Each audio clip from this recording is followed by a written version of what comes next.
অৰামে তথাপি নুগুচে মোৰ মনে সন্তোষ নপাওঁ বিমৰিষি কিবা কি আছো দুখ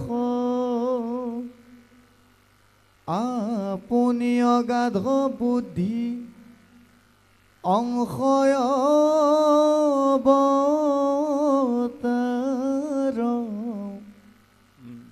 পশুতো মাত কয়ো কাৰণ হাৰ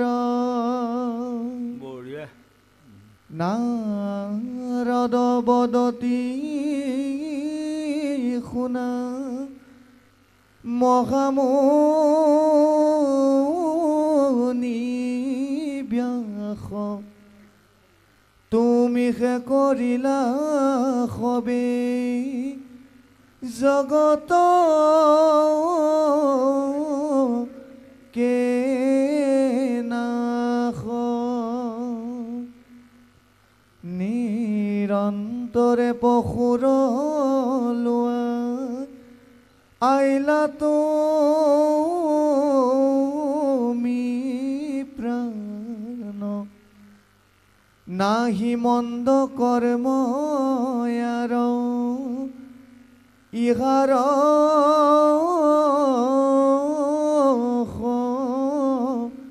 মান আকস্মিতে লোকক ৰাইলাহি ধৰ্ম নুবুজিলা তুমিও বেদৰ তত্ত্ব মৰ্ম আৰামে গৃহীত কৰ্মকো কহিলা ধৰ্ম বুলি তোমাৰ অৱচনে লোক নাখিল সমূলি স্বভাৱতে লম্পট বিষয় অনুৰাগ স্বৰ্গ পাইব বুলি ৰংগে কাটে সংসা কৰৈ নানা হিংসা ধৰ্ম নানা দেৱ পূজে পুণ্যক্ষয় ভৈলে দুনাই নৰকত মজে এতিয়া তুমি ক'ত ক'ত ভুল কৰিলা জানা আজি দেৱৰ্ষি নাৰদে ব্যাসক কৈছে এটা তুমি ক'লা কি কালী দেৱীৰ ওচৰত যদি কোনোবাই নৰ বলি দিয়ে তেনেহ'লে তেওঁ এটা নৰ সন্তান পায় এক নম্বৰ এতিয়া আমাৰ অসমতহে নাই অসমৰ বাহিৰত কেইবাটা জেগাতো এতিয়াও মানুহ বলি দিয়া চলি আছে আপোনালোকে পাইছে কিজানি হয়নে আগৰ যুগতো যোনটো ৰজা ল'ৰা ছোৱালীৰ নাই সি আৰু যায় ঘূৰি পাকি যাই পেলাই কাৰোবাৰ ঘৰৰ বৰ ধুনীয়া ল'ৰা এটা লৈ যাই পেলাই বলি দিব তেতিয়া তাৰ ঘৰত আকৌ ল'ৰা এটা হ'ব প্ৰমাণো আছে বাৰু সেইবিলাক দেৱীয়ে দেই তুমি এইটো গৰিহিত কৰ্ম কৰিলা এক দুই নম্বৰতে পশু বুলি কৈছে পশু তাৰমানে কোনোবা এটা মানুহে তেওঁ মানে ল'ৰা নাই জন্ম হোৱা ল'ৰা নাই ছোৱালী হৈ আছে যাই পেলাই যাই মানে কালী ভদ্ৰাৰ ওচৰত যাই কৈছে মই ছাগলী এটা বলি দিম তেওঁ ল'ৰা এটা দিয়ক ঠিক ছাগলী এটা বলি দিলে আৰু তাই সেইটো দিছে আৰু যেনিবা আচ্ছা ইয়াৰ দ্বাৰাই তোমাৰ কি হৈছে জানা হিংসা বৃত্তিটো বাঢ়ি গ'ল ইয়াৰ দ্বাৰাই সকলোৱে স্বৰ্গ পাব কিন্তু স্বৰ্গ পালেও কি হ'ব সেই পুণ্যটো শেষ হোৱাৰ লগে লগে ক্ষয় হোৱাৰ লগে লগে আহি পুনৰ নৰকত আহি পৰিব হয়নে বাৰু গতিকে এয়া এতিয়া পুণ্য দুটা ভাগ আছে এটা ভাগ হ'ল ক্ষয় পুণ্য এটা ভাগ হ'ল অক্ষয় পুণ্য অক্ষয় পুণ্য ভাগটো কোনটো জানে আজি যে আমাৰ গোসাঁনীসকলে একান্তচিতে ভাগৱত শুনি আছে এইকণ যিকণ আপোনাসকলে পুণ্য পালে এইকণ অক্ষয় এইকণ জন্মে জন্মে জন্মে জন্মে ই ক'ৰবাত শান্তি দিয়ে ফুৰিব হয়নে ক্ষয় পুণ্য যেনেকৈ এখন ভাগৱত এইপিনে এজন মানুহ গৈছে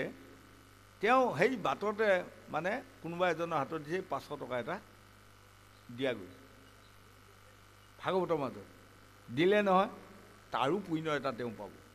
কিন্তু সেইটো পুণ্য যেনেকৈ আপোনাৰ ঘৰত চাউল দুমোন বানি আনিলে চাউলকেইটা খাই থাকিলে ঢুকায়, সেইটো পুণ্য তেনেকৈ ঢুকাব।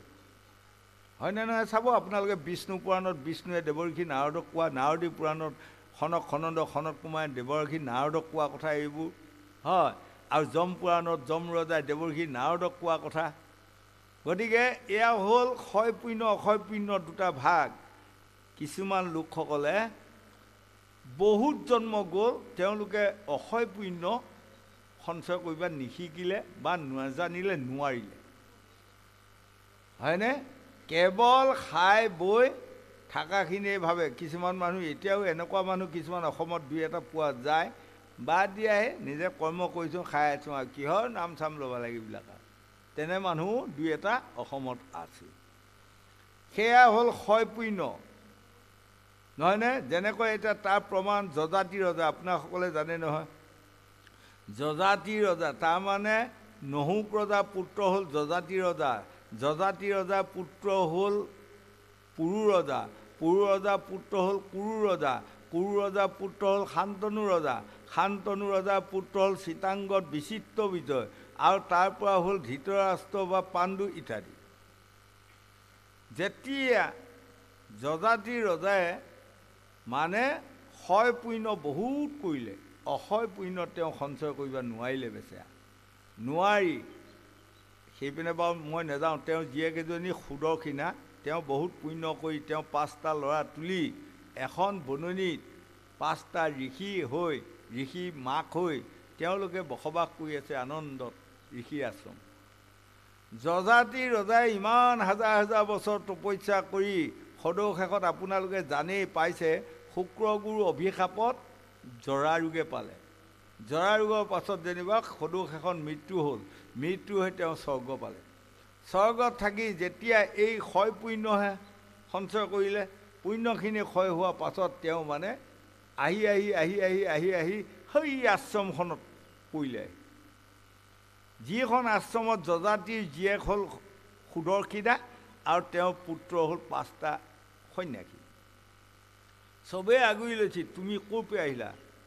কৈছে মই স্বৰ্গত আছিলোঁ, পুণ্য শেষ হ'ল, এতিয়া পৰিলোঁ আহি মূৰটো। তুমি কোন? ক'লে মই যজাতি ৰজা। হে, তেনেহ'লে সুদৰ্শিনাই কৈছে মোৰতো পিতৃ আপুনি। এই তেতিয়া পুত্ৰ 5টা কৈছে তোমাৰ ককা এয়া, সেৱা কৰা সেৱা কৰা সেৱা কৰা। সকলোৱে সেৱা প্ৰাৰ্থনা কৰিছে। কৰাৰ লগে লগে সুদৰ্শিনাই ক'লে মই যিমানকণ অক্ষয় পুণ্য সঞ্চয় কৰিলোঁ ইমান দিন, তাৰ আধা মোৰ নিজৰ পিতৃক মই দান কৰিলোঁ। লগে লগে যজাতি ৰজা মৈতপে উঠি গ'ল। আৰু 5টা নাতিয়ে ইটোৱে বোলে মই অক্ষয় পুণ্য কৰা মই মোৰ আধা দিলোঁ, আৰু ওপৰত গ'ল। ইটোৱে ক'লে আৰু আধা দিলোঁ, বছ। তেনেকৈ যাওঁতে যাওঁতে আজিলৈও আমাৰ শাস্ত্ৰ ভাগৱতে কৈছে যজাতি ৰজা স্বৰ্গত আছে, শান্তিৰে বসবাস কৰি আছে। গতিকে সেই লোকসকল ক্ষয় পুণ্য অক্ষয় পুণ্য। এদিন এজন মানুহে বিপদত পৰি আপোনাক ধান দুপলা বিচাৰিলে দিলে, পাব পুণ্য এটা, সেইটো ক্ষয় পুণ্য, কেইদিনমানৰ পাছত ঢুকাব। গতিকে অক্ষয় পুণ্য, অ' হৰি হৰি নাম ল'লে নেহেৰাই, অ' নাম ল'লে নেহেৰাই, ডকাইতিয়ে নেনে পায়, চোৰেও নেনে চুৰ কৰি, অ' ভাই ভাতৃ নুখোজয়, অগণিয়ে নুপুৰয়, ৰজায়ো নেনে জোৰ কৰি, অ' হৰি হৰি নাম ল'লে নেহেৰাই। আজি আপোনালোকে এই বহি এই ভাগৱত শুনি যিকণ পুণ্য সঞ্চয় কৰিলে, এইকণ পুণ্য নাম ল'লে নেহেৰাই, ডকাইতিয়ে নেনেপায়, ডকাইতিয়েও নিবা নোৱাৰে, চোৰেও নিবা নোৱাৰে, পানীয়েও মাৰিব নোৱাৰে, জুয়েও পুৰিব নোৱাৰে, অস্ত্ৰই শস্ত্ৰই কাটিলেও সি কাটা নাযায়, হয়নে? আৰু ৰজায়ো নিব নোৱাৰে, আৰু ভাই ককায়ো নিব নোৱাৰে। বাহ, কম ডাঙৰ বস্তু এইটো, হয়নে? তাৰ এটা প্ৰমাণ এতিয়া আমি অধমে আপোনাসকলক ওচৰত কওঁ, আমাৰ 4টা ভাই ককাই, আমি বেলেগ হৈ লৈ এতিয়া 4টা ভাই ককাই মাটি সম্পত্তি গৰু গাই সকলো ভগাই লোৱা হ'ল আৰু নহয়। কিন্তু 13 বছৰ বয়সৰ পৰা মই নাম গাই ফুৰা, ভাগৱত গাই ফুৰা, গীত গাই ফুৰা, হয়, এই সোপা বাৰু ভগাই ল'ব পাৰিলে নে পাৰিলে? নোৱাৰে। দেখিছেনে? কোনেও ভগাই ল'ব নোৱাৰে। গতিকে কৈছে নাম ল'লে নেহেৰাই, ডকাইতিয়ে নেনেপায়, চোৰেও নেনেই চুৰ কৰি, ভাই ভাতৃ নোখোজৈ, অগণিয়ে নুপুৰৈ, ৰজায়ো নেনেই জোৰ কৰি। বাহ, কি অমূল্য সম্পদ, হয়নে? আমাৰ সকলোৰে বস্তু হ'ল অমূল্য সম্পদ বুলি কওঁতে মোৰ মনত পৰি গ'ল, কৈ যাম। এইটো হ'ল অমূল্য সম্পদ, আপোনাসকলে তৈয়াৰ কৰক। 1 2 নম্বৰত নাৰীৰ অমূল্য সম্পদ কি? ভগৱানৰ ওচৰত দেৱৰ্ষি নাৰদে বিচাৰিছে। তেতিয়া কৈছে নাৰীৰ অমূল্য সম্পদ সেন্দুৰ। আমাৰ আইসকল, গোসানীসকল বেয়া নাপাব, কথাখিনিয়ে কওঁ বাৰু। ইয়াত আপোনালোকে ভাল মানুহে আছে চব, নহয়, বেয়া মানুহ নাই বাৰু। অমূল্য সম্পদ নাৰী সেন্দুৰ। সেন্দুৰ, তাৰ নামটো কিয় সেন্দুৰ? তাৰ গাত 100টা গুণ আছে। কিন্তু দুখৰ বিষয় অসমত মই ঘূৰি ঘূৰি দেখি আছোঁ, সদায়তো ঘূৰিয়ে আছোঁ আপোনালোকৰ পাৱাৰ ধূলি লৈ। এনেধৰণৰ কিছুমান বোৱাৰী জীয়াৰী ওলাইছে এতিয়া, হে সেন্দুৰৰ ফুট নলয়, কিনা ফুট কিছুমান মাৰি লৈ একদম কি জাক জমক দেখুৱাই ফুৰা হৈছে। কিন্তু আপোনালোকেতো সতী পৰপুৰুষে লোৱা বস্তুটো কপালত পিন্ধিব নাপায়। কিন্তু বেপাৰীটো পৰপুৰুষ নহয় জানো? কওকচোন বাৰু, বেয়া নাপাব কথাখিনি। বা আপোনালোকৰ আমাৰ আজি কিনা ফুট পিন্ধা মানুহ ইয়াত বোধহয় নাইও বাৰু, গতিকে বেয়া নাপায় বাৰু। নহয়নে? আকৌ সেন্দুৰৰ ফুটটো সলকি পোৱাৰ লগে লগে স্বামীৰ আয়ু কমি, আৰু বহুত ক্ষতি আছে সেন্দুৰৰ বিষয়ে মই কৈছোঁ। গতিকে আপোনাসকলে এই সেন্দুৰৰ ফুটটো ল'ব অনামিকা আঙুলিৰে। আমাৰ যিসকল ছোৱালী বিয়া সোমোৱা নাই, এইকণ কথা মোক পালন কৰিব, মই অনুৰোধ কৰিম। এয়াই লৈ পেলাই এইটো ফুট দিব, অন্তৰতে ক'ব কৃষ্ণ কৃষ্ণ কৃষ্ণ, 3বাৰ কৃষ্ণ কৃষ্ণ কৈ। এবাৰতে ফুটটো ভাল হ'ল, হ'লেও আৰু 2বাৰ দিব এনেই, 3বাৰ কৃষ্ণ কৃষ্ণ বুলি। আৰু এইটো মাজত টানি দিব, আৰু ছাইডৰ যে সেৱটা ফালেই আমাৰ ছোৱালীসকলে, আপোনালোকে গাভৰু হৈ থাকোঁতে এচেলীয়া সেৱটা ফালে, 2চেলীয়া ফালে, 12চেলীয়া ফালে ফালি ফুৰক, আহে আৰু যায়, আমাৰ একো নাই। কিন্তু যিদিনা আপোনালোকে বিয়া সোমাব, সেইদিনা সদায় মাজৰে সেৱটা ফালিব। এচেলীয়া সেৱটা ফালিলে স্বামীৰ যাত্ৰা সদায় এচেলীয়া হৈ ফুৰে, এইটো জ্যোতিষশাস্ত্ৰৰ কথা। এই মাজত মাৰি দিওঁতে এইটো অন্তৰতে ক'ব লাগে, মোৰ স্বামী দীৰ্ঘজীৱী হওক, নাপাহৰিবি, কোনোদিনে নাপাহৰিবি। আমাৰ যিসকল ছোৱালী আজি আহিছে, বিয়া সোমোৱা নাই, বিয়া সোমাব নহয়, এইকণ কথা নাপাহৰিব, আৰু বোৱাৰীসকলে নাপাহৰিব। কিনা সেন্দুৰৰ ফুট নল'ব, হয়নে? এইটো হ'ল নাৰীৰ অমূল্য সম্পদ। 1 নম্বৰত সেন্দুৰ। 2 নম্বৰত নাৰীৰ অমূল্য সম্পদ কি? কৈছে চুলি কোচা, তলত লিখিছে, হয়নে? নাৰীৰ অমূল্য সম্পদ 2 নম্বৰ চুলি কোচা। যদি এতিয়া দুখৰ বিষয়, কি ধুনীয়া ধুনীয়া গাভৰু, কি ধুনীয়া ধুনীয়া বোৱাৰী কিছুমানে এতিয়া টিভিত মই বহি থাকিলে, চুলি কটা মানুহ যদি বোৱাৰী জীয়াৰীবিলাকে কথা কয়, মই কওঁ বন্ধ কৰি দিয়া এইটো, হয়। কি ঘেঁচি কাটা চুলি হৈছে, হাই হাই অমূল্য সম্পদ চুলি, তাক কিন্তু আজিকালি ডেকা বোৱাৰী গাভৰু বা ছোৱালী কিছুমানে এই ভচা ভচি কাটি গুদাগুদি কৰি আছে। নাৰীৰ 3ডাল চুলি যদি কেঁচিয়ে কাটে 3 ধেনু পৰাচিত লাগে, তেনেহ'লে আপোনালোকৰ ইমান কোচা চুলি যে গোটেই কোচা কাটি লৈছে, সেই গিৰিয়েকটোক কিমান পাপত মজাই ৰাখিছে কওকচোন আপোনালোকে, হয়নে নহয়? এই শাস্ত্ৰৰ বাণী, জ্যোতিষশাস্ত্ৰৰ কথা। আৰু ভিগু আদি বাৰমুণিসকলে লিখি কৈছে, হেৰা লোকসকল আকাশৰ ফালে চাব, যেতিয়ালৈ আপোনালোকে চন্দ্ৰ সূৰ্য দেখি থাকিব, তেতিয়ালৈ বাৰমুণিৰ বাক্য মিছা নহয় নহয় নহয়। গতিকে উঠি অহা যুৱতীসকল, আপোনালোকে চুলি নাকাটিব, চুলি যিমান বাঢ়ি যাওক। আগতে আমি ল'ৰালি কালৰ দিনত আমাৰ আই বোপাইবিলাকে বা কাৰোবাৰ আই বোপাইবিলাকে যে ছোৱালী চাব যায়, প্ৰথমে কি সোধে জানে? ছোৱালীজনী চুলি কোচা কিমান দীঘল, হয়নে? বোলে কঁকালত পৰা, তেনেহ'লে যাব লাগিব। বোলে নহয় এইখিনিতে থাকা, সেইজনী চাব যাব নালাগে বুলি কয় আগৰ মানুহ, হয়। গতিকে এইবোৰ উৰা পিন্ধাত আপোনাসকলে মনোযোগ দিয়ক সকলো। আমাৰ নিজৰ সভ্যতা নিজে যদি আমি জীয়াই নাৰাখোঁ কোনে ৰাখিব হয়নে? আৰু এতিয়া যদি আমি শাস্ত্ৰ ভাগৱত ইমান দেশে বিদেশে গাই ফুৰি চিঞৰি ফুৰিছোঁ নহয়, আমাৰ বাক্য যদি আপোনাসকলে উঠি অহা যুৱক যুৱতীসকলে নামানে, তেনেহ'লে মই আজি দিনটো যে আপোনালোকৰ ঠাইত বাৰিষা কৰি আছোঁ এটা শিয়ালে হোৱা দি থকাহে হ'ল আৰু হয়নে বাৰু? মোৰ বাক্য যদি কোনো এআখৰ নামানে আজি সমাজে, তেনেহ'লে মোৰ লিষ্টত কি হ'ব জানে? এই এটা শিয়ালে যেনিবা দুগুৰি হোৱা দিলে আৰু সেইদিনা দিনটো আৰু কামত নাহিল আৰু দুটা বেঙে লগ লাগি টুক টাক কৰিলে, কিন্তু বৰষুণ হৰহাই ধৰি পেলাই নপৰিলে। তেতিয়া বাকীবিলাকে কৈছে আমি সেইকাৰণে মাতা নাই, তহঁতে যে দুগুৰি টক টাক কৰি আছিল ক'তা বৰষুণ পেলাব পাৰিলি হয়নে? গতিকে উঠি অহা যুৱক যুৱতী প্ৰজন্মসকল, আমি কৈ যোৱা কথাখিনি মই সাজি পেলাই কোৱা কথা নহয়, মই কাৰোবাৰ পৰা শুনি পেলাই কোৱা কথা নহয়, মই কোনোদিনে কাৰোবাৰ পৰা শুনি কোৱা কথা নকওঁ আৰু সাজি পেলাই কোৱা কথা নকওঁ। এইবোৰ 4 বেদ 14 শাস্ত্ৰ পুৰাণ ভাগৱতৰ পৰা অ'ত ত'ত পোৱা কথাহে মই বাছি বাছি আনি আপোনাসকলৰ মাজত সোমোৱাই আছোঁ। কি কাৰণত জানে? আপোনালোক গুণী জ্ঞানী শিক্ষিত পণ্ডিত হ'লে, মই এখন ডাঙৰ কলেজত মোক লৈ গৈছিলে, লৈ যাওঁতে তাত 3.5 ঘণ্টা এইবোৰ বক্তৃতা দি আহিছোঁ, মাষ্টৰ বা মাষ্টৰীসকলে লৈ গৈছে। এতিয়া আজি 9 মাহৰ পাছত প্ৰিন্সিপালে ফোন কৰি মোক কৈছে, ধন্যবাদ, আপুনি আহি যোৱাৰ পাছৰ পৰা আমাৰ ছাত্ৰ ছাত্ৰীখিনি বহুত জ্ঞানী হৈছে, গতিকে এইবাৰো এতিয়া এই নতুন বছৰ সোমাইছে আহি আপোনাক আনিব লাগিব। মই বোলো অকণমান আগতীয়াকৈ কৈ ৰাখিব, মোৰ বুকিনত যাতে নপৰে আৰু তাৰিখটো হয়নে? গতিকে আমি কোৱা কথাবোৰ ভাগৱতৰ পৰা কৈ আছোঁ, ঘোষাৰ পৰা কৈ আছোঁ, কীৰ্তনৰ পৰা কৈ আছোঁ, পুৰাণৰ পৰা কৈ আছোঁ। এইবোৰ কথা খুব সত্যবাদী কথা। ইয়াকে যিসকলে বিশ্বাস, আমাৰ শাস্ত্ৰই কি কৈছে জানে? মানিলে ধান, নামানিলে পতান। বিশ্বাসৰ ওপৰত আৰু এটা বস্তু আছে, তাৰ নাম কি জানে? সুদৃঢ় বিশ্বাস।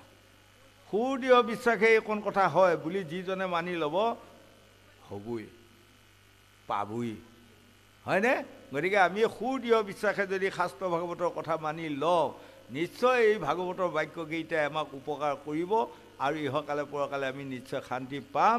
এই কথাখিনি 4 বেদ 14 শাস্ত্ৰ 18 পুৰাণে আমাক বুজাই আছে। গোবিন্দ দে কৈ যা,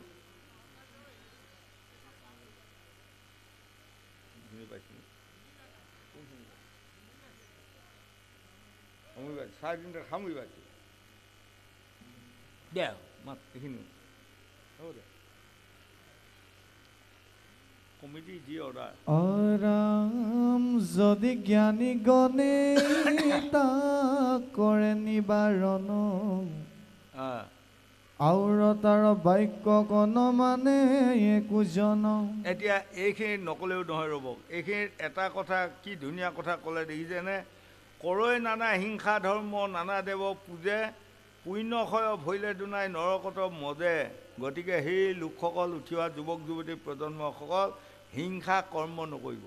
অহিংসা পৰম ধৰ্ম। জাতিৰ পিতা মহাত্মা গান্ধীয়ে গীতাখন কালতি চেপত বান্ধি লৈ গোটেই ভাৰতত 11 পাক ঘূৰি ভাৰতখন স্বাধীন কৰিলে হয়নে? অহিংসা পৰম ধৰ্ম। গতিকে আমি মহাপুৰুষ শংকৰদেৱ গুৰুজনাই কীৰ্তনত লিখি থৈ গৈছে, কুকুৰ চিগাল গধবোৰ আত্মাৰ ৰাম, জানিয়া সবাকো কৰিব প্ৰণাম। আমি কাকো হিংসা কৰিব নাপায়, হিংসা কৰিলে আমাৰ পাপ জন্ম হ'ব। 1 2 নম্বৰত ক'লে, যদি জ্ঞানী গণে তাক কৰে নিবাৰণ, আউৰতাৰ বাক্য কণ মানে একোজন হয়নে? যদি কোনোবা এজন জ্ঞানীয়ে ক'ৰবাত 9জন অজ্ঞানীক যদি এজন জ্ঞানীয়ে কথা কয়, তেওঁ কথাটো 9জনে নামানে হয়। গতিকে এতিয়া আমাৰ দেশে বিদেশে ভাগৱত আৰু পাতক। ভাগৱত কি কাৰণত ভাগৱত পতা হ'ল অকণমান মই কথাখিনি কৈ দিওঁ, শেষে কৰিব এতিয়া ৰাইজে আমাক পৰামৰ্শ দি গৈছে। ভাগৱত কি কাৰণত ইমান হ'ল? আজি 50 বছৰ আগত 45 বছৰ আগততো ইমান ভাগৱত নাই। মই কেতিয়াবা ঘৰত অকলে অকলে বহি এনেকৈ ভাবি থাকোঁ, ক'ৰবাৰ পৰা নিমন্ত্ৰণ আহিব নেকি ভাগৱতৰ, আহিলে যাম নহয়নে? কিন্তু এতিয়া আজি ছখন 7খনৰ ভিতৰত মই এখন ৰাখিব পাৰিছোঁ, 6খন 7খন মই ঘূৰাই দিবলগীয়া বাধ্য হৈছোঁ, খাটিব নোৱাৰোঁ তাৰমানে। হয়, তাৰে এটা মই অকণমান বুজাই দিওঁ শাস্ত্ৰৰ কথাখিনি। এদিন দেৱৰ্ষি নাৰদ স্বৰ্গলৈ গৈ আছে, যাই যেতিয়া দেখে স্বৰ্গৰ দুৱাৰ দলিতে এজন মানুহে মানে বৰ আলহী বিলকে পৰি আছে, হাৱা মাৰিছে, বতাহ আহিছে, খিচ খিচ খাচ খাচ বৰষুণ পৰিছে, কঁপি দৌৰি আছে আৰু। তেতিয়া দেৱৰ্ষি নাৰদে ক'লে, এয়া তুমিও ভিতৰলৈ নোযোৱা কিয়? তেওঁ কৈছে, মই ভিতৰলৈ যাব নোৱাৰোঁ নহয়। কিয়? কৈছে, মোৰ পাপ আছে। হা, তোমাৰ পাপ আছে? তুমি কোন? কৈছে, মই পাণ্ডু ৰজা। পাণ্ডু ৰজা ইমান পাপত পৰি আছেনে? এই কথাটো জানি ঢেঁকীত উঠি স্বয়ং বিষ্ণুৰ ওচৰলৈ গ'ল। বিষ্ণুৰ ওচৰত গৈ যেতিয়া কোৱাৰ লগে লগে স্বয়ং বিষ্ণুৱে ক'লে, মই তোমাৰ লগত ইমান কথা হৈ থকাৰ সময় নাই, তুমি ব্ৰহ্মাৰ ওচৰলৈ যোৱা, কি দুখত কেনেকৈ পাণ্ডু ৰজা পাপ আছে তাতে পাবা। তাৰপাছত যাই ব্ৰহ্মাক দেৱৰ্ষি নাৰদে সোধাৰ লগে লগে আজি ব্ৰহ্মাই দেৱৰ্ষি নাৰদক কৈ আছে, পাণ্ডু ৰজাই প্ৰথম বিয়া পাতিছে, দুগৰাকী পত্নী নহয় বাৰু, সকলোৱে জানেই নহয়, এগৰাকী কুন্তী, এগৰাকীৰ নাম মাদ্ৰী, অন্তত্য ৰূপৱতী। আৰু পাণ্ডু ৰজা এসময়ত আমাৰ ভাৰতৰ ভিতৰতে দেখাই শুনাই বৰ ধুনীয়া সুন্দৰ ল'ৰা, গোটেই কম বয়সৰ ভাৰতৰে ৰজা। আৰু তেওঁ বিয়া কৰা পত্নী দুগৰাকীও ইমান সুন্দৰী পত্নী বিয়া কৰিলে, পুৰণিলৈ আহি আছে। আহি যে বিয়া ঘৰত আহি আমাৰ পিনে পাহ খেলোৱা বুলি কওঁ, গোঁসাইহঁতে কি খেলোৱা বুলি কয়, নতুন দৰা কইনাই যে সমাজত, হয়নে? আচ্ছা, সেই পাহ খেলোৱা খেলি কৰিছে, বহু ৰাইজে সকলোৱে চাই আছে। চাই থাকোঁতে পাহ খেলি থাকোঁতে উৰণি লৈ আছিল নে নাই ৰাণী দুগৰাকীয়ে। এতিয়া পাহ খেলোৱা খেলি কৰোঁতে উৰণি খচি গ'ল আৰু। যাওঁতে মুখকেইখন চবেই দেখিলে নহয়, দেখাৰ লগে লগে চব অবাক লাগিল, বাহ ইমান সুন্দৰ ছোৱালী দুইজনী, ৰাণী দুইজনী, আমাৰ ভাৰতৰ কিমান ভাগ্য ভাল, ৰজা যিমান সুন্দৰ ৰাণীও তিমান সুন্দৰী পাই গ'ল। হা, আমাৰ সকলো পৰ্যায় আনন্দ কৰা দৰকাৰ, ভাল ভাল আমাৰ ভাগ্য ভাল। তাতে আকৌ কেইজনমানে উলিয়ালে কি জানে, ভাল ভাল ভাল, এই সময়ত যদি ৰাতিলৈ মৃগ মাংসৰে যদি ভাত এসাঁজ খাব পোৱা হয়তো আৰু আনন্দ আছিল, হয়নে? এই কথাখিনি ৰাইজৰ মুখে মুখে শুনাৰ লগে লগে পাট মন্ত্ৰীয়ে গৈ ৰজাক ক'লে, মহাৰাজ পাহ খেলি হৈ ঘৰ সোমাইছে আৰু নতুন দৰা কইনাই। কৈছে এনেকুৱা তেনেকুৱা প্ৰজাসকলে কয়। তেতিয়া পাণ্ডু ৰজাই বোলে, পৰ্যায়ে যি বিচাৰে মই তাক দিয়া মানুহ, পৰ্যাৰ শান্তিয়ে মোৰ সুখ শান্তি, পৰ্যাৰ সুখে মোৰ সুখ, গতিকে পৰ্যায় মানে যি বাঞ্ছা কৰিছে এই বাঞ্ছা পূৰণ কৰাটো দৰকাৰ, নহ'লে এটা কাম কৰা, বহুত যোগাৰ কৰা। মৃগ কেইটা লাগিব? কৈছে দুটা মৃগ হ'লে গধূলি সন্ধিয়া সময় ভাত সাজ চবৰে হৈ যাব আৰু, নহয় বাৰু? তেতিয়া ঠিক আছে মই যাওঁ। কৈছে আৰু কিবা সৈন্য সমান্ত কেইটামান লৈ যাওক। ক'লে নালাগে, মই অকলে যাম, ঘোঁৰাতে অলমাই লৈ হৰিণ দুটা মাৰি লৈ গুচি আহিম। হয়, কিন্তু দুখৰ বিষয়, বিধিৰ লিখন নদায় খণ্ডন, কাৰো শক্তি আছে তাক কৰিয়ে মোচন, ন কন্যা দুগৰাকী ঘৰত থৈ ৰজাই মৃগ মাৰিব গ'ল। যাই এনে এটা মানে আশ্ৰমত, কীৰ্তিদম মুনিৰ আশ্ৰমখন তাত আছে, এখন বননিতে সোমালে। ইতিমধ্যে কীৰ্তিদম মুনিয়ে মানে ঈশ্বৰক উপাসনা কৰি মগ্ন হৈ চকু মুদি আছে। সদৌ শেষত চকু মেলি দেখাৰ লগে লগে আগৰ পিনে এগৰাকী মৃগ গৰম হৈ 4-5টা মৃগই মানে লীলা খেলা কৰি আছে। বেয়া নাপাব কথাটো, হয়নে? তাকে দেখি এই মুনি কামাতুৰ হ'ল। কামত মগ্ন হৈ কীৰ্তিদম মুনিয়ে যুগৰ বলে তেওঁ এটা মৃগ হৈ সেই মৃগৰ ওপৰত মানে জাপ দিলে। বহুত দূৰৰ পৰা পাণ্ডু ৰজাই মৃগ দেখি মানে একদম প্ৰহাৰ কৰি দিলে, ইও উঠা হওক, বুকত আহি ঠাহি ল'লে, হয়নে? ঠাহি লোৱাৰ লগে লগে মৃগ মাটিত পৰি গ'ল। আৰু লগে লগে পাণ্ডু ৰজাক গৈ ওচৰ পোৱাৰ লগে লগে মৃগ গুচি তেতিয়া লাহেকৈ কীৰ্তিদম মুনি হৈ গ'ল। কৈছে তুমি কোন? কৈছে মই পাণ্ডু ৰজা। পাণ্ডু ৰজা, এই মৃগৰ ক্ৰীড়া দেখি মই ইমান মনৰ আশাসত, মই মনৰ কামনা বাসনা পূৰ্ণ কৰিবৰ কাৰণে আগবাঢ়িলোঁ, তই তাক বাধা দিয়াই নহয়, তই মোক মৃত্যুদণ্ড দিলি, গতিকে তোমাক মই আজি অভিশাপ দিলোঁ, তুমি নাৰী সংগমত যিদিনাই যাবা তুমি মৃত্যু হ'বা, যোৱা। কথাটো সৰ্বনাশ হ'ল নহয়। লগে লগে এই বুলি অভিশাপ দি কীৰ্তিদম মুনি প্ৰাণত্যাগ কৰিলে আৰু ৰজা কান্দি কাটি গুচি আহিল। ঘৰ আহি পোৱাৰ লগে লগে মানে কান্দি কাটি পহু নাই। তেতিয়া শুনাৰ লগে লগে পাত্ৰ মন্ত্ৰী সকলোকে মানে ক'লে এনেকুৱা তেনেকুৱা তেনেকুৱা তেনেকুৱা। ন কন্যা দুইগৰাকী আহিছে ধুমাধুম কান্দা কাটা কৰি ৰজাই কৈছে তোমালোকে মোৰ গাত স্পৰ্শ নকৰিবা। তোমালোকে মোৰ গাত স্পৰ্শ কৰাৰ লগে লগে যদি মোৰ কাম ভাৱ জাগ্ৰত হয় তেনেহ'লে এতিয়া মই মৃত্যুৱে হ'ম। এতিয়া এয়া ঋষি সাপ হয়নে? গতিকে সেই ঋষি সাপৰ কাৰণে আজি পাণ্ডু ৰজা ব্ৰহ্মহত্যা পাপটো যে থাকিল, তাৰপাছত পাণ্ডু ৰজা মৃত্যু হোৱাৰ পাছত আজি স্বৰ্গত যাব পৰা নাই। তেতিয়া দেৱৰ্ষি নাৰদে ব্ৰহ্মাক ক'লে তেনেহ'লে পাণ্ডু ৰজা কেনেকৈ স্বৰ্গত যাব পাৰিব? ক'লে তেওঁৰ পুত্ৰসকলে যদি ৰাজসু যজ্ঞ পাতেই তেনেহ'লে পাণ্ডুৱে সকলো পাপ নাশ কৰি স্বৰ্গযাত্ৰা কৰিব পাৰিব। লগে লগে ৰাজা যুধিষ্ঠিৰ বা 5 পাণ্ডৱে সকলোৱে লগ লাগি ৰাজসু যজ্ঞ পাতিলে। মই চমু কৰি দিলোঁ। ৰাজসু যজ্ঞ পাতি শেষ আহুতিটো দিয়াৰ লগে লগে আকাশৰ ফালে চাই সকলোৱে পাণ্ডু ৰজা আজি স্বৰ্গযাত্ৰা কৰিলে। এই তেতিয়া 60,000 মুনিয়ে পৰম প্ৰভু কৃষ্ণক সুধিলে এতিয়া এই ৰাজসু যজ্ঞ কৰাৰ কাৰণে বাৰু পাণ্ডুৱে স্বৰ্গযাত্ৰা কৰিব পাৰিলে, কলিত কোনোবা লোকসকলৰ পাপ আহিব, সেইসকলে ইয়াতো যজ্ঞ কৰিব কলিত নোৱাৰে। যি যজ্ঞ কৰিলে হাতী ঘোঁৰাৰ দান দেই, সোণ সুবৰ্ণৰ দান দেই, বস্ত্ৰ অলংকাৰ দান দেই, কলিতটো নোৱাৰিব। তেনেহ'লে কলিৰ লোকসকলৰ গতিটো কি হ'ব? তেতিয়া স্বয়ং কৃষ্ণই কৈছিল কলিত যিসকল লোকে ভাগৱতৰ অনুষ্ঠান পাতিব সেয়াই হ'ব ৰাজসু যজ্ঞৰ ফল। হয়, এতিয়া এইকণ কথা কেৱল মই জানাই নহয়, আমাৰ অসমতে ভাৰততে বহুত লোকে জানি আছে। আমাৰ অসমত অসমীয়াখন চলে। আপুনি যাওক কাশী গয়া বৃন্দাবন মথুৰা জগন্নাথ চবতে যাওক, তাত হিন্দীখন চলি আছে যেন। ভাগৱত একেখনে বাৰু নহয়।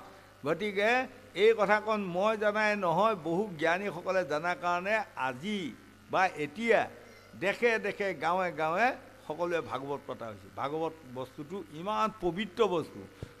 গতিকে আমি সকলোৱে যদি ইয়াৰ পৰা পবিত্ৰ বস্তু বুলি যদি আমি আগ্ৰহেৰে সৈতে ইয়াৰ বাক্যকেইটা লওঁ তেনেহ'লে নিশ্চয় পৰীক্ষিতে পোৱা গতিটো আমিও পাম বুলি 4 বেদ 14 শাস্ত্ৰ 18 পুৰাণে আমাক বুজাইছে। গোবিন্দ ৰামে বোলৈ উপলব্ধ কৰি বচন সন্দিত ব্যাসতৈ অধিক ভৈল হেন্দ্ৰে পণ্ডিত। প্ৰকটি কৰিলা তুমি অনায়াসে ধৰ্ম, নকৈলা পৈশাত কৰি কৃষ্ণৰ কীৰ্তনক। এতিয়া তুমি কি কৰিলা? এতিয়া কোনোবাই যদি কয় এই ছাগলী কাটি বলি দিব নাপায়, তেতিয়া সেইজনে কি ক'ব জানা? তুমি ব্যাসতকৈও পণ্ডিত হ'লা নেকি? দেৱৰ্ষি নাৰদে এইটো যুক্তি দিছে আৰু নহয় বাৰু। যদি এতিয়া আপোনাৰ নোহোৱা নোপোজা কথা এটা আপোনাৰসকলৰ মাজত কৈ যাওঁ তেনেহ'লে কোনোবাই জানাসকলে কি ক'ব জানে? তেওঁ আমাৰ আমুকতকৈও পণ্ডিত হ'ল নেকি? আকৌ কোনোবা নাজানাটোৱে কি ক'ব জানে? তেখেতে মৰিগাঁৱৰ পৰা আহি যিটো কৈছে সেইটো কিবা মিছা কথা হ'ব নেকি? নহয়নে বাৰু? চাওক বাৰু পাজল কেনেকুৱা লাগি যায়গৈ, হয়নে? গতিকে আমাক কৈ যে এই লোকসকল মায়া মানে এনেকুৱা বস্তু, আমি মায়াটো ত্যাগ দিব পাৰিব লাগিব। ভাগৱত শুনি আমি শেষত মায়াটো কেনেকুৱা বস্তু জানে? আমাৰ জ্ঞানক মায়াই অন্ধকাৰ কৰি ৰাখিছে। যেতিয়া সাধুৰ সংগ লোৱাৰ লগে লগে এই মায়াটো যেতিয়া কৰ্তন হ'ব তেতিয়া আমাৰ জ্ঞানটোৱে পোহৰ পাব, শুক্লপক্ষ পাব, হয়নে? গতিকে আমি কাৰ সংগ ল'ব লাগে? ভোমোৰাৰ সংগত গৈ গোবৰ লোৱাই মধু কৰে পাণ, বিক্ৰমাদিত্য ৰজাৰ মাথাত উঠি গংগাত কৰিলে স্নান। এদিন এটা গোবৰ লোৱা এটা ভোমোৰাই সখী পাতি গোবৰ লোৱাটোৱে ভোমোৰাটোক ক'লে সখী অহা কালিলৈ মই আপোনাক আমন্ত্ৰণ কৰিলোঁ মোৰ গৃহলৈ যাব। পাছদিনাখন গ'ল নহয়। যোৱাৰ লগে লগে গোবৰ লোৱাটোৱে নতুন সখী আহিছে বুলিয়ে মানে ধুনীয়াকৈ খাদ্য সমস্যা দিছে আৰু। নতুন সখী বুলি ক'লে ল'ৰাই হওক ছোৱালী হওক বৰ আনন্দ নালাগে জানো? নহয়, এতিয়া বুঢ়া কালত নালাগে বাৰু, ডেকা কালত লাগিছিলে আৰু। তাৰ পাছত মানে ভোমোৰাই খাব নোৱাৰি ক'লে সখী অহা কালিলৈ মই আপোনাক আমন্ত্ৰণ কৰিলোঁ মোৰ গৃহলৈ যাব। পাছদিনাখন গোবৰ লোৱাটো ভোমোৰা গৃহলৈ গ'ল। যোৱাৰ লগে লগে ভোমোৰাটোৱে সখীয়েকক লগত লৈ বিক্ৰমাদিত্য ৰজা ফুলৰ বাগানত গ'ল। এই বিক্ৰমাদিত্য ৰজা পৰীক্ষিত ৰজাৰ পুত্ৰ নাম হ'ল জন্মেজয়, জন্মেজয় পুত্ৰ নাম হ'ল শতানিক, শতানিক ৰজাৰ পুত্ৰ নাম হ'ল বিক্ৰমাদিত্য ৰজা গুণী জ্ঞানী সাধু মহন্ত পণ্ডিত। তেওঁ ফুলৰ বাগানত গৈ ইটো ফুলত সিটো ফুলত সিটো ফুলত পৰি পৰি মানে ফুলৰ ৰস খোৱাত ঘূৰি আছে। গোবৰ লোৱা সখীয়েকটোৰ পাছে পাছে ঘূৰি আছে আৰু গৈ গৈ গৈ গৈ সদৌ ভাবিলে সখীয়ে যে ফুলবোৰত মুখ দি ফুৰিছে বাৰু কি পায়, হে ময়ো এটা ফুলতে মুখ দি চাওঁ ৰ। সেই সূৰ্যকান্তি ফুল এটাতে মুখ দিলে বেচেৰা, দিটো মানে কোনো জন্মেতো ফুলৰ ৰস খাই পোৱা নাই। গোবৰ লোৱাই বৰ ধুনীয়া মিঠা পাই মানে মুখখন বেছিকৈ দবাই দিলে, হয়নে? দবাই দিয়াৰ লগে লগে সন্ধিয়াও লাগিলে, ফুলটো জাপ গ'লে বেচেৰা তাতে সোমাই ৰ'ল, ভোমোৰা এৰি থৈ গুচি গ'ল। পাছদিনা মালিয়ে আহি ফুল ছিগি লৈ যাওঁতে সেই ফুলটোকো ছিগি লৈ গৈ বিক্ৰমাদিত্য ৰজাক দিলে। ৰজাই ঈশ্বৰ সেৱা কৰি গুৰু মন্ত্ৰ জপ কৰি লাহেকৈ সেইটো ফুলকে মাথাত ল'লে। তেওঁ এজন গুণী জ্ঞানী মহন্ত ৰজাৰ মাথাত উঠাৰ লগে লগে গোবৰ লোৱাৰ লক্ষ লক্ষ পাপ নাশ হৈ গ'ল। পাছত গৈ গংগাত স্নান কৰাৰ লগে লগে তেওঁ গোবৰ লোৱাটোৱে ভেলটো পেলাই থৈ আত্মাটো বৈকুণ্ঠক গুচি গ'ল। সেইটোকে কৈছে ভোমোৰাৰ সংগত গৈ গোবৰ লোৱাই মধু কৰে পাণ, বিক্ৰমাদিত্য ৰজাৰ মাথাত উঠি গংগাত কৰিলে স্নান। সেই লোকসকল আমি গোবৰ লোৱা হৈ আছোঁ নহয় বাৰু? আপোনালোকৰ ঢেকীয়াজুলি চিৰাজুলি মানুহখিনিয়ে গোবৰ লোৱা হৈ আছে বুলি ক'লে হয়তো আপোনালোকে বেয়া পাব নহয় বাৰু? তাৰ লগতে ময়ো বাৰু গোবৰ লোৱা বুলি ধৰি লওক আৰু তেতিয়াতো বেয়া নাপায় নহয়। এতিয়া মই মৰিগাঁৱৰ পৰা আহিছোঁ, মই গোবৰ লোৱা এটা, ইয়াত যদি ভোমোৰাৰ লগত সখী পাতিব পৰা যায় তেনেহ'লে মোৰ 4টা কাম হ'ব। কি কি হ'ব? প্ৰথমতে 1 নম্বৰত ফুলৰ ৰস খাব পাৰিম, 2 নম্বৰত বিক্ৰমাদিত্য ৰজাৰ মাথাত উঠিব পাৰিম, 3 নম্বৰত মই গংগাত স্নান কৰিব পাৰিম, 4 নম্বৰত মই বৈকুণ্ঠক যাব পাৰিম। আৰু যেতিয়ালৈ ভোমোৰাৰ লগত সখী পাতিব নাজানিম, নোৱাৰিম, যত্নও নকৰিম, তেতিয়ালৈ এই 4টা কাম নহ'ব। এতিয়া ফুলৰ বাগান কোনখন জানিছেনে ডেকা গাভৰু আমাৰ ল'ৰা ছোৱালীসকলে? এইখন হয়। আজি যে মহাভাগৱতৰ স্থলীত এইখনে হ'ল আমাৰ বিক্ৰমাদিত্য ৰজা ফুলৰ বাগান। কাৰণ আমি গোবৰ লোৱা হ'লেও ফুলৰ বাগানত ফুৰি যদি ফুলৰ ৰস খাব পৰা যায় তেনেহ'লে আমি গোবৰ লোৱাত থাকিও আমি গতি পাম। এতিয়া গোবৰ ভেৰ আমাৰ কোনটো আকৌ চাওকচোন, গোবৰ লোৱাটোৱে যে গোবৰ ভেৰত থাকে, গোবৰ ভেৰ কোনটো কওক? এই অলপ পাছত ভাগৱত শুনি পেলাই আমি ঘৰা ঘূৰি যামগৈ। ঘৰে ঘৰে যে ধন ধান পুত্ৰ ভাৰ্যা এইডাল ডাঙৰ ডাঙৰ গোবৰ ভেৰ, ময়ো যাই সোমামগৈ এতিয়া আজি আকৌ গোবৰ ভেৰতে, হয়নে বাৰু? গতিকে আমি এতিয়া গোবৰ ভেৰতে জন্ম ল'লোঁ যেতিয়া তাতে থাকিবই লাগিব। কিন্তু তাৰ পৰা মাজে মাজে ওলাই ওলাই যদি এই বিক্ৰমাদিত্য ৰজাৰ ফুলৰ বাগানত ফুৰা হয় তেনেহ'লে আমাৰ এই ডাকৰ বচনত কৈছে 2 কুল আমাৰ বাচিব, অৰ্থাৎ ঔ সিজিব ভাতো টেঙা নহ'ব, হয়নে?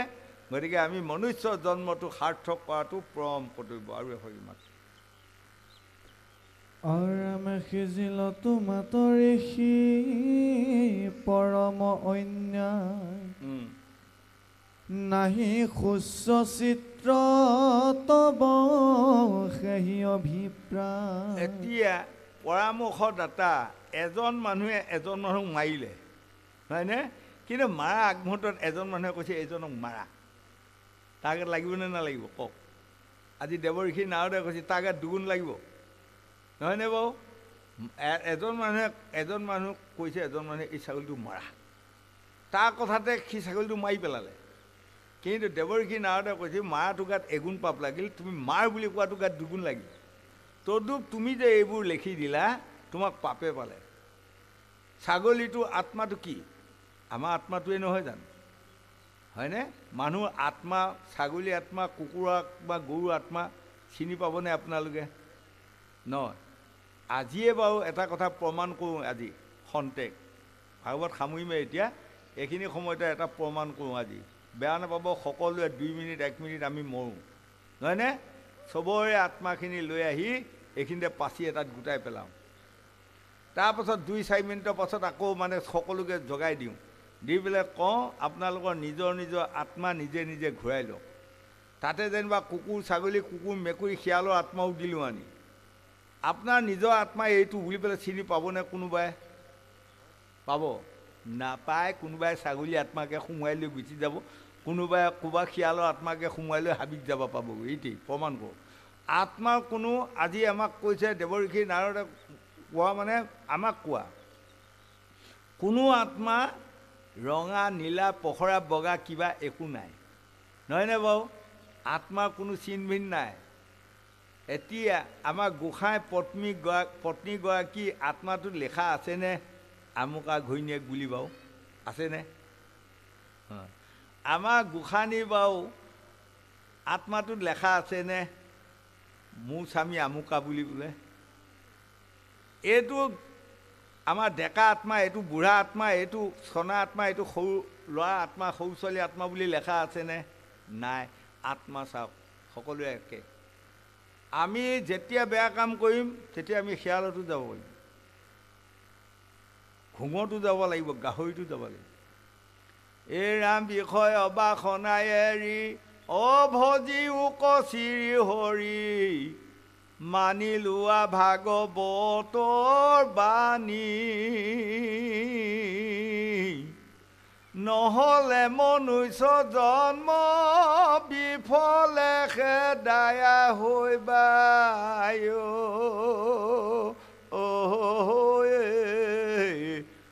কুকুৰচি গাল যত প্ৰাণী। সেই লোকসকল আমাৰ দেহতত্বত যিবোৰ আছেই কালফুৰা সফুৰা বেংকামোৱা জমদূতে বিচাৰ কৰি আছে, হয়নে? ইন্দ্ৰিয় বৰ্গ ৰিপু ধাতুৰ লিপচাপ কৰি আমি যিবোৰ বেয়া কাম কৰি ফুৰোঁ এদিন ৰেহাই নাপাম। গতিকে সেই লোকসকল বিষয় বাসনা এৰি ভজি শ্ৰীহৰি মানি লোৱা ভাগৱতৰ বাণী নহ'লে মনুষ্য জন্ম বিফলে খেদায়া হৈ বা কুকুৰ চিগালো যত প্ৰাণী। এতিয়া মনুষ্যৰ জন্মলৈ পায়স খাই ফুৰিছোঁ, হয়, আৰু যেতিয়া মোক কুকুৰৰ জন্ম এটা দিবগৈ তেতিয়া 20টা খাই ফুৰা হ'ম, ৰেহাই নাই। আৰু এতিয়া মনুষ্যৰ জন্ম লৈ য'তে ত'তে কোমল চাউল গাখীৰ খাই ফুৰিছোঁ, যেতিয়া গাহৰি এটা জন্ম দিব এইডাল বৰকচু চুবাই থাকিব লাগিবগৈ, ৰেহাই নাই, হয়নে? গতিকে এতিয়াও ভাবি চোৱা সময় আমাৰ আহি গ'ল। মনুষ্য জন্মটো সাৰ্থক কৰিবৰ কাৰণে আমাৰ যিসকল 60 বছৰ ঊৰ্ধত গ'ল এইসকলে নিজক উদ্ধাৰ কৰাই নহয়, আপোনালোকক ভাগৱতৰ জৰিয়তে মই কাবৌ কৰিছোঁ, আপোনালোকে এই ডেকা গাভৰু ছোৱালী বোৱাৰী যিমানবোৰ আছে এইসকলক আমি জ্ঞান দান কৰক, আপোনালোকে সকলোৱে প্ৰমাণ কৰক। যম পুৰাণৰ মই অকণমান কাহিনী এটা কৈ ভাগৱত সামৰণি মাৰিম। দুজন মানুহ মৃত্যু হ'ল, আত্মা দুটা গৈছে, যোৱাৰ লগে লগে চিত্ৰগুপ্তই হিচাপ কৰি আছে কালফুৰা খফুৰা বেংক কামোৱা 3টা যমদূতৰ কাম কি? এডাল পাকজুৰি এডাল লোহাৰ ডাং লৈ থাকিব, হয়নে? আৰু চিত্ৰগুপ্তই লেখি হিচাপটো ৰজাক দিব, যম ৰজাই কৰিলে এইটো কৰিলে এইটো ইটা দিয়া, হয়। তাৰ পাছত চিত্ৰগুপ্তই লিখিছে এজনে 10জন মানুহ জ্ঞান দান দি থৈ আহিলে, তেওঁ 1 নম্বৰকৈ 10 নম্বৰ লিখিলে, আৰু এইজনে এজনক জ্ঞান দান দি থৈ আহিলে তেওঁকো 10 নম্বৰ লিখিলে। লগে লগে কালফুৰা খফুৰা বেংক কামোৱা 3টা যমদূতে এডপ আগুৱাই যায়, কৈছে মহোদয় ভুল হ'ল, এইটো এই মানে চিত্ৰগুপ্তই কৈছে কি ভুল হোৱা দেখিলি? কৈছে এই এজনে 10জনক জ্ঞান দিলে 10 নম্বৰ পাইছে, আৰু এইজনে এজনক জ্ঞান দিলে আপুনি তাতো 10 নম্বৰ লিখিলে, আপোনাৰ ভুল হৈছে। এই মূৰ্খ, মোৰ ভুল হোৱা নাই। এইজনে 10জন জ্ঞানী মানুহ জ্ঞান দান দি থোৱাতে এজন 1 নম্বৰকৈ 10 নম্বৰ পালে, আৰু এইজনে একেবাৰে অজ্ঞানী মানুহ এজনক জ্ঞান দিয়াৰ কাৰণে একেলগে 10 নম্বৰ পালে, হয়নে? এতিয়া আপুনি মন কৰক এই বাটটোৰ পৰা আপোনালোকৰ ফালে যে মই জ্ঞানৰ কথা খোপা কৈ আছোঁ, ইয়াৰ পৰা নম্বৰ আহিবনে? আশা নাই, নহয়নে? এইফালে যে আমাৰ ছোৱালী বোৱাৰী দুগৰাকীমান ক'ৰবাত 2জনমান ল'ৰা আছেই, এইসকলে যদি মোৰ কথাখিনি শুনি লয় ইয়াৰ পৰা কিন্তু মই এসময়ত নম্বৰ পাম। গতিকে আপোনাসকলকো কাবৌ কৰিলোঁ, 60 বছৰ পাৰ হোৱা লোকসকলে আমাৰ উঠি অহা যুৱক যুৱতী ল'ৰা ছোৱালী মানে যিমান আছে সকলোকে আপোনাসকলে দুআষাৰ জ্ঞান দান কৰক। যদি সেইসকল জ্ঞানী হয় আপোনালোকৰ অঞ্চলটো শান্তি আহিব, হয়নে? যদি কেনেবাকৈ আপোনালোকৰ গাঁৱত 10জন জ্ঞানী ল'ৰা ছোৱালী জন্ম হৈ গ'ল, জানিব আৰু 20জন আহিলেই আৰু 20জন যেতিয়া হ'ব আৰু 100জন হ'বই, হয়নে? গতিকে আমি প্ৰথমে আপোনালোকৰ ইয়াত থকা ডেকা ল'ৰা 4টামান গাভৰু 4জনী মানুহক যদি জ্ঞানী কৰি থৈ যাওঁ, সিহঁতৰ দ্বাৰাই আৰু আমি আহিব নালাগে, সিহঁতৰ পৰা হৈ থাকিব। গতিকে এয়াই হ'ল ভাগৱতৰ ধৰ্ম কথা।